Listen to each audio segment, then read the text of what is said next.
오랜 시간 동안 그 한국인들의 사랑을 이렇게 받았던 예능 프로그램 가운데 무한도전이라는 프로그램이 있습니다. 똑똑해 보이지 않는 좀 약간은 어리석해 보이는 그 캐릭터를 가진 친구들이 무모한 도전을 시도하는 것이 이 프로그램의 내용인데요. 그 가운데 보면 참으로 황당한 도전들이 있는 것을 볼 수가 있습니다. 황소와 인간의 줄다리기, 전철과 인간의 100m 달리기, 탈수기와 인간의 빨래 짜기. 참으로 황당한 도전 그 자체입니다. 여러분, 인간이 아무리 힘이 세도 어찌 황소의 힘을 이길 수가 있겠습니까? 그죠? 인간의 발이 이렇게 빨라도 어떻게 전철의 속도를 따라잡을 수가 있겠습니까? 인간의 힘으로 어떻게 탈수기의 힘을 여러분들 이길 수가 있겠습니까? 그야말로 참 무모한 도전이죠.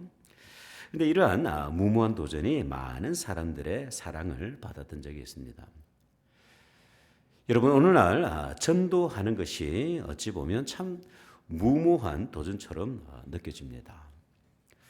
한국에서 들려오는 소식을 쭉 이렇게 듣다 보면 반기독교적인 정서로 인해서 I am a Christian, 내가 그리스도인입니다라고 말을 못한다고 해요. 그렇게 했다가는 왕따를 당하기 참으로 쉬운 분위기라고 그렇게 이야기를 합니다. 더구나 믿지 않는 친구들에게, 가족들에게, 이웃들에게 이 복음을 전하는 것은 그야말로 무모한 도전처럼 느껴지는 요즘이 아닌가 생각이 되어집니다. 그럼에도 불구하고 여러분, 여전히 우리는 이 주님의 복음, 구원하시는 하나님의 복음을 전할 수 있어야만 합니다. 이 데살로니가와 이 베레아에서 복음을 전했던 사도 바울이 핍박을 피해서 배를 타고 아덴이라는 곳에 도착을 하게 됩니다. 성경은 아덴으로 기록을 하고 있지만 우리에게는 아테네라고 하는 도시 이름으로 더욱더 익숙한 곳인데요. 이곳 아덴은 성경에서도 중요하게 다루고 있지만 인류의 역사 속에서도 무척 중요한 의미를 가지고 있는 도시입니다. 예술의 도시죠. 학문의 도시입니다. 건축의 도시고 정치의 도시입니다. 무엇보다도 고대 철학의 중심지가 바로 이곳 아덴이었어요. 우리에게 익숙한 소크라테스라든지 아리스토텔레스, 플라톤과 같은 철학자들이 활동했던 곳이 바로 이곳 아덴이기도 한데요. 그래서 오늘 본문을 보면 이 사도 바울이 에피쿠로스 철학자들 그리고 스토아 철학자들과 함께 이 복음에 대해서 쟁론하는 것을 볼 수가 있어요. 무엇보다도 이곳 아덴은 고린도 지역과 더불어서 우상 숭배가 절정을 이루던 그런 도시였습니다. 본문의 기록에 따르면 가는 곳곳마다 이방신들로 가득했다고 합니다. 심지어 어떤 제단이 있는데 알지 못하는 신들에게 바치는 어떤 그런 제단의 모습들도 그곳에 있었다고 기록을 하고 있어요. 그야말로 이 아테네는 우상으로 가득한 곳이었습니다. 이 사도 바울은요, 바로 이러한 우상으로 가득한 이 아덴에서 그 어느 때보다도 진지하게 그리고 열정적으로 복음을 전하는 것을 볼 수가 있어요. 여러분, 하나님께서 저와 우리 교회를 향하여 주신 거룩한 사명이 있습니다. 우리가 하나님 앞에 서는 그 순간까지 꼭 붙들어야 될 그 사명. 마라나타 되신 그 주님께서 다시 오시기 전까지 우리가 꼭 붙들어야 될 사명이 있는데 그리스도의 복음을 전하는 사명입니다. 특별히 성탄의 계절은 더욱더 그러합니다. 주님께서 낮고 낮은 이 땅에 성육신 하신 이유는요, 복음을 통하여 이 땅의 모든 인류를 구원하시기를 원하셨기 때문입니다. 이 사명을 우리가 오늘도 감당할 수 있어야 될 텐데, 그렇다면 여러분, 참으로 어렵게 느껴지는 이 전도의 사명, 무모하게만 느껴지는 이 전도의 사명, 과연 우리는 어떻게 감당해야 될까요? 첫 번째, 우리는 이 사명을 뜨거운 마음으로 전도할 수 있어야만 합니다. 여러분, 사도 바울이 드디어 아테네에 도착을 했어요. 여러분, 이때 사도 바울의 시선을 가장 먼저 끌었던 것이 무엇일까요? 제 생각에는 추측입니다. 제 생각에는요, 화려한 도시의 모습이 먼저 눈에 들어오지 않았을까 추측이 되어져요. 왜냐하면 당시 이 아테네는 세계적인 건축물들로 가득 차 있었기 때문입니다. 오늘날 유네스코 지정문화재 1호로 선정이 되어 있는 파르테논 신전, 올림피아 제우스 신전, 그리고 디오니소스 극장, 그리고 파니티나이코 경기장, 그 외에도 수많은 유명한 건축물들이 이 아테네시에 절비하게 서 있었기 때문이죠. 근데 여러분, 우리의 예상과 달리, 저의 예상과 달리 본문은요, 이렇게 기록이 되어 있습니다. 16절의 말씀을 한번 보십시오. 바울이 아단에서 그들을 기다리다가 그 성에 우상이 가득한 것을 보고 마음에 격분하였다. 여러분, 바울의 눈에 먼저 들어온 것은요, 화려한 도시의 모습이 아니었어요. 웅장한 건축물들이 아니었어요. 바울의 눈에 가장 먼저 들어온 것은 경제적으로 부했던 그 아테네 도시의 모습이 아니라 도시 전체에 가득하게 채워져 있던 우상의 모습들이었어요. 특별히 우리가 오늘 본문을 읽으면서 주목하게 되는 중요한 두 가지의 표현이 있는데, 우상이 가득한 것을 보고라는 문장인데, 성경 원어를 보니까요, 카테이도로스라는 단어를 사용하고 있는데요, 직역하면 어떤 뜻이 되냐면 우상에 잠겨 있다, 우상의 지배에 잠겨 있다, 우상 밑에 있다라는 그런 의미를 담고 있는 거예요. 세상 사람들은 이 아테네 도시를 바라보면서 와, 감탄을 하고 있었을지는 몰라도, 근데 사도 바울의 눈에 비춰진 이 아테네의 모습은요, 우상의 지배 가운데 점령당하고 있는 그런 도시의 모습이었던 거예요. 이러한 바울의 마음이 그 다음 구절에 그대로 담겨 있습니다. 격분하여, 격분하여. 여러분, 이 단어가 조금은 무서운 단어입니다. 신약 성경에 단 2번 사용된 단어인데 파록시네토라는 단어인데요. 이 단어에서 파생된 영어 단어가 있는데 패럭시즘이라는 단어입니다. 이 패럭시즘의 뜻이 뭐냐면 발작이라는 거예요. 발작. 이 아테네를 바라보던 그 사도 바울의 마음은요, 마음속에 그 발작이 일어날 만큼 고통스러운 영적인 탄식과 영적인 고통으로 가득 차 있었던 거예요. 세상이 주목하는 그런 도시였습니다. 칭송하는 도시였어요. 그런데 영적으로는 죽어있는 도시, 절망 가운데 있던 도시가 바로 이 아테네였습니다. 이런 바울의 탄식을 시작으로 바울은요, 비로소 복음을 전하기 시작을 하는 거예요. 여러분, 우리가 복음을 전하기에 앞서서 꼭 필요한 것이 있는데요. 그것은 뭐냐면 죽어있는 영혼들을 바라보는 절규하는 마음입니다. 불쌍히 여기는 마음이에요. 겉으로는 멀쩡한 것 같아요.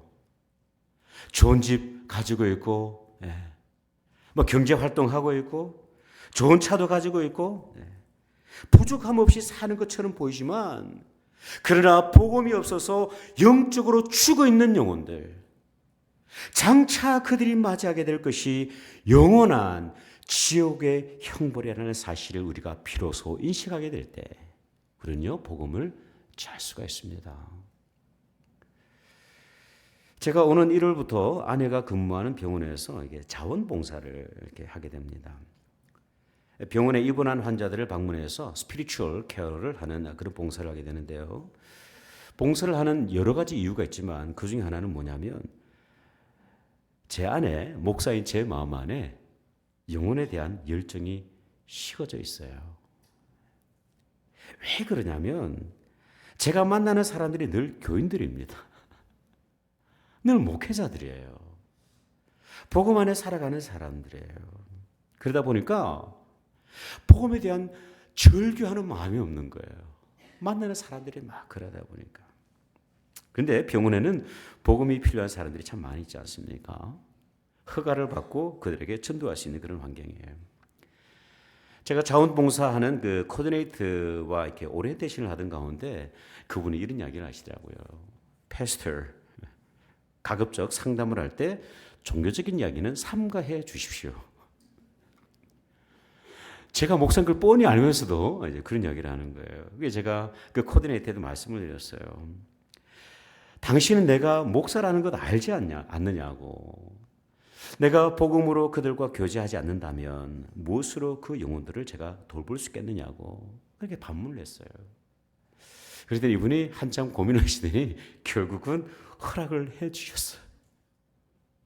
합법적으로 전도할 수 있는 환경이 주어진 거예요. 참으로 감사하죠. 여러분, 제가 목회를 하면서 성도님들의 임종에 참여할 수 있는 참 거룩한 기회들이 종종 주어집니다. 참으로 엄숙한 시간이에요. 그리고 참으로 슬픈 순간입니다. 우리 안에 구원의 확신이 있지만 그러나 여전히 이 땅에서 이별을 구하는 시간은 참으로 우리에게 깊은 슬픔이 찾아오는 시간이에요.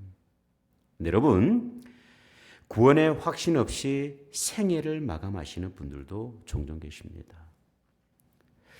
이들을 떠나보낼 때면 제 마음이 얼마나 고통스러운지 몰라요. 구원의 확신 없이 하나님의 은총을 확신하지 못한 채 이 땅을 떠나가는 그 영혼들을 바라보면요, 제 마음 가운데 뜨거운 눈물이 흐릅니다. 그래서인지 몰라도 병원의 봉사가 무척 기다려지는 요즘이에요. 여러분, 전도해야지. 목사님이 전도하라고 오늘 설교 시간에 이야기하셨어 하면 전도하지 못합니다. 백발백중 못해요. 여러분, 이 복음이 없어서 죽어가는 영혼을 영적인 시선으로 바라보면요, 우리는 전도할 수가 있어요. 네. 바울이 회당에서 그리고 장태에서 기레상 같은 그런 철학자들 앞에서 복음을 전할 수 있는 이유는 이 바울에게 탁월한 지식이 있어서가 아니에요. 죽어있는 그 영혼들이 너무나도 불쌍했기 때문입니다. 오늘 아침부터 이렇게 기도가 바뀌어졌으면 참 좋겠습니다. 주님, 제가 전도할 수 있도록 도와주세요가 아니라 주님, 정말 주님이 없어서 죽어있는 저 영혼들, 그 영혼들을 불쌍히 여기고 긍휼히 여기는 마음이 내 마음 가운데 회복될 수 있도록 주님 함께 해 주십시오. 그렇게 기도하시기를 바랍니다. 두 번째, 우리는요, 무엇을 준비를 해야 되냐면 지혜로운 행동으로 우리는 전도해야만 합니다. 여러분, 복음을 향한 뜨거운 마음, 죽은 영혼을 긍휼히 여기는 마음이 참으로 더 중요합니다. 그러나 이 복음을 전하는 방법은 사실 더 중요해요. 왜 그러냐면 아무리 복음 자체가 귀하다 할지라도 그 복음을 전달하는 과정 자체가 지혜롭지 않으면요, 오히려 복음의 장애물이 될 수 있기 때문에 그래요. 수년 전에 인도의 부다가야 마하보디 사원, 저는 가보지는 못했지만 아주 유명한 곳이라고 합니다. 이 인도의 부다가야 마하보디 사원에서 정말 안타까운 일이 있었어요. 그 영상을 보면 한국인 청년 3명이 등장을 하는데 그 사원의 내부에서 기타를 치면서 찬송가를 부르며 열정적으로 기도하는 모습이 담겨져 있어요. 이들을 지켜보던 사람들이 그들의 행동을 저지했습니다. 그렇게 하지 마시라고. 이 사원에서는 그렇게 하지 마시라고. 근데 이 청년들이요, 더욱더 강경합니다. 그리고 이렇게 이야기를 하죠. 하나님만이 구원이십니다. 구원받지 못한 여러분들이 불쌍해서 이곳에서 우리가 하나님을 전하는 것입니다. 이 모든 광경이 영상으로 촬영이 되었어요. 그리고 한국의 언론에 보도가 되었습니다. 여러분, 청년들의 모습에서 진정성이 느껴지지 않습니까? 그 누구도 그들의 진정성을 의심하지는 않아요. 그러나 한 가지 참으로 아쉬운 것이 있는데 그것은 뭐냐면 복음을 듣는 이들에 대한 사랑과 배려를 놓쳐버린 것입니다. 여러분, 상황을 바꿔서 한번 상상을 해보시기를 바랍니다. 우리가 주일 예배를 드리고 있는데 갑자기 어느 불자 한 분이 오셔서 목탁을 두드리는 거예요. 연불을 외운다고 한번 상상을 해보십시오. 그들의 행동을 만류하는 우리에게 이런 메시지를 그분들이 전합니다. 부처님의 자비를 알지 못하는 기독교인들이 안타까워서 우리가 이곳에 와서 불법을 전하고 있습니다. 여러분, 마치 이런 상황과 너무나도 동일한 거예요. 여러분, 우리가 이러한 방법으로 우리가 복음을 전한다면 세상은요, 복음에 대해서 더욱더 적대적일 수밖에 없어요. 그러기에 이 복음을 전달할 때 참으로 지혜로운 행동이 필요합니다. 사랑의 배려가 필요해요. 풀러 신학교의 총장이었던 리처드 마우라는 교수가 있는데 이분이 쓴 아주 유명한 책이 있습니다. 무례한 기독교. 그 책을 보면 아주 중요하고도 강력한 문구 하나가 새겨져 있습니다.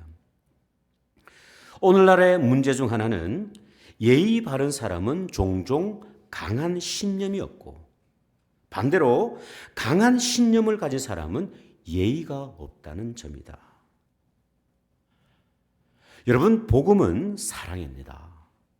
하나님의 사랑을 전하는 것이죠. 이 거룩한 사랑을 전달하게 될 때 반드시 우리가 고려해야 될 것이 있는데 사랑과 배려의 모습이에요. 고린도전서의 말씀처럼 사랑은 무례히 행하지 않는 것입니다. 그렇다면 여러분, 사도 바울은요, 이 아테네에서 어떻게 복음을 전하고 있을까요? 바울은 이 철학절의 인도를 받아서 아레오바고 언덕에 딱 도착을 하게 되는데 당시 사람들은요, 그 아테네 사람들은 이 아레오바고 언덕에서 정치적인 의견을 나누기도 하고 또 연설을 하기도 하고 사법적인 판단을 내리기도 했어요. 사도 바울은 이곳 언덕에서 서서 복음을 전하는데요, 그 내용이 오늘 본문에 그대로 기록이 되겠습니다. 22절과 23절의 말씀. 바울이 아레오바고 가운데 서서 말하되 아덴 사람들아, 너희를 보니 범사에 종교심이 많도다. 내가 두루다니며 너희가 위하는 것을 보다가 알지 못하는 신에게라고 새긴 단도 보았으니 그런즉 너희가 알지 못하고 위하는 그것을 내가 너희에게 알게 하리라. 사도 바울은요, 우상 숭배자들을 무시하지 않아요. 얕잡아 보지 않아요. 내려다 보지 않아요. 오히려 종교심이 많은 그들의 모습을 인정을 해줍니다. 그리고 그 과정을 통해서 주님의 복음, 구원하시는 복음, 그 부활의 복음을 자연스럽게 소개하는 것이죠. 그렇게 소개한 이 바울의 복음을 아테네 사람들, 철학으로 가득했던 사람들, 우상 숭배로 가득했던 사람들이 그 복음을 경청하기 시작을 하는 것입니다. 여러분, 우리가 복음을 전할 때 지혜로운 행동을 준비하시기를 바랍니다. 사랑으로 준비하시고요, 배려하는 마음으로 준비할 수 있어야만 합니다. 우리는 단순히 복음의 메시지만을 전달하는 것이 아니라 그리스도의 마음, 배려하는 마음, 그 존중하는 마음으로 복음을 전하게 될 때 비로소 우리는 그 복음의 메시지를 이웃에게 아주 거룩하고 아름답게 전달할 수가 있는 거예요. 남편에게 복음을 소개하고자 하지만 평소에 남편을 배려하지 않는다고 한다면, 늘 잔소리만 늘어놓는다고 한다면 오히려 복음의 장애물이 될 수가 있어요. 우리가 복음을 전하고자 하지만 평소에 좋지 않은 언어, 거룩하지 않은 언어, 믿음의 지혜를 가지고 있지 않고 살아가다가 본다면 언젠가 우리가 복음을 전하게 될 때 그 복음은요, 복음에 오히려 장애물이 될 수 있다는 것을 우리가 꼭 기억을 해야만 합니다. 참으로 무거운 이야기죠. 여러분, 우리 모든 교회가 지혜로운 행동으로 이 복음을 전할 수 있기를 주님의 이름으로 축복합니다. 마지막으로 우리가 준비해야 될 것이 있는데 분명한 복음으로 전도해야만 합니다. 여러분, 지혜로운 행동 중요합니다. 사랑하는 마음 좋아요. 또 그런 태도, 배려하는 태도가 참 중요합니다. 그러나 우리가 여기서 머물러 있어서는 안 되죠. 우리가 적어도 복음을 전할 때는 분명한 메시지, 하나님을 소개할 수 있어야만 합니다. 우리 다 같이 24절에서 27절의 말씀 함께 한번 읽어보도록 하죠. 24절 시작. 우주와 그 가운데 있는 만물을 지으신 하나님께서는 천지의 주제시니 손으로 지은 전에 계시지 아니하시고 또 무엇이 부족한 것처럼 사람의 손으로 섬김을 받으시는 것이 아니니 이는 만민에게 생명과 호흡과 만물을 친히 주시는 이심이라. 인류의 모든 족속을 한 혈통으로 만드사 온 땅에 살게 하시고 그들의 연대를 정하시며 거주의 경계를 한정하였으니 이는 사람으로 혹 하나님을 더듬어 찾아 발견하게 하시려 하심이로되 그는 우리 각 사람에게서 멀리 계시지 아니하도다. 여러분, 우리가 분명하게 전해야 될 복음은 무엇이냐면 창조주 하나님입니다. 천지의 주제 되시는 하나님이십니다. 우주와 그 가운데 있는 만물을 지으신 하나님께서는 천지의 주제시다, 그렇게 말씀을 하고 있어요. 여러분, 성경은 하나님의 영광이 이 우주 만물 가운데 충만하다, 그렇게 말씀을 하고 있어요. 그런데 참으로 안타까운 것은 그 우주 만물 속에 살아가는 그 인생들이 창조주 되신 하나님을 발견하지 못하고 살아가는 것이죠. 그래서 우리가 복음을 전할 때에 이 우주 만물 가운데 충만하신 그 창조주 하나님, 그 하나님을 우리가 소개할 수 있어야만 합니다. 로마서 1장 20절의 말씀 그렇게 말씀하잖아요. 창세로부터 그의 보이지 아니하는 것들 곧 그의 영원하신 능력과 신성이 그가 만드신 만물에 분명히 보여 알려졌나니 그러므로 그들이 핑계하지 못할지니라. 두 번째 우리가 전해야 될 메시지는 무엇이냐면 생명의 주인 되신 하나님입니다. 이는 만민에게 생명과 호흡과 만물을 친히 주시는 이심이라. 여러분, 인간의 모든 생명은 하나님으로부터 비롯되었습니다. 인간은 그 어떠한 기술과 지식으로도 이 인간의 생명을 결코 잉태시킬 수 없어요. 오직 하나님만이 생명을 허락하십니다. 세 번째 우리가 기억해야 될 것은 우리와 함께 하시는 하나님입니다. 그는 우리 각 사람에게서 멀리 계시지 아니하도다. 여러분, 하나님은 우리 안에 함께 계십니다.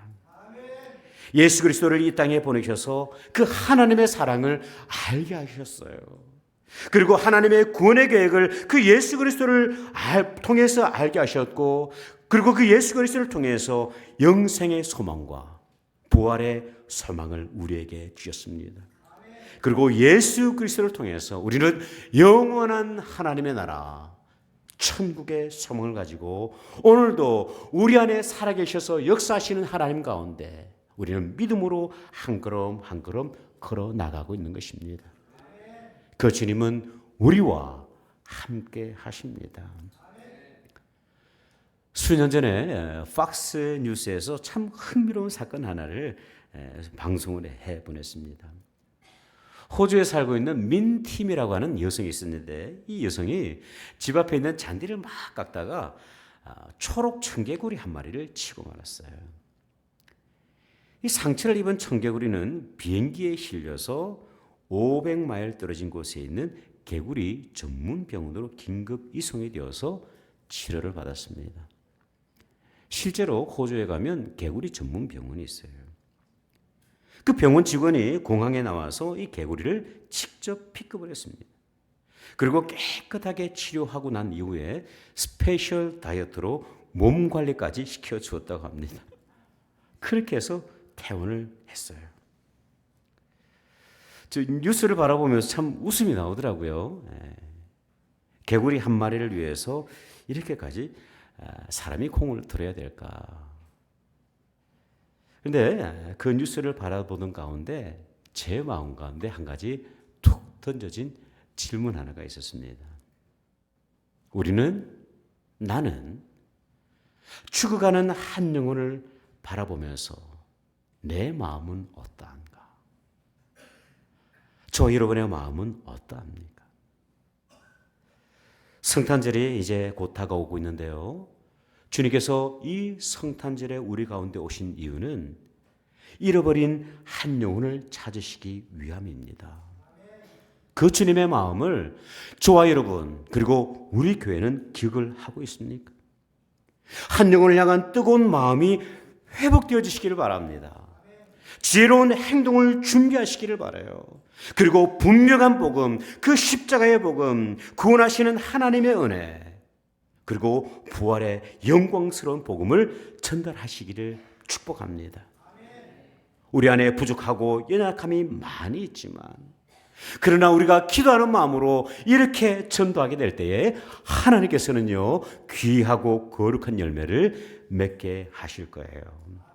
이 귀한 은혜와 도전이 저와 여러분 우리 공동체 가운데 깊이 새겨지시기를 주님의 이름으로 축원드립니다. 기도하겠습니다.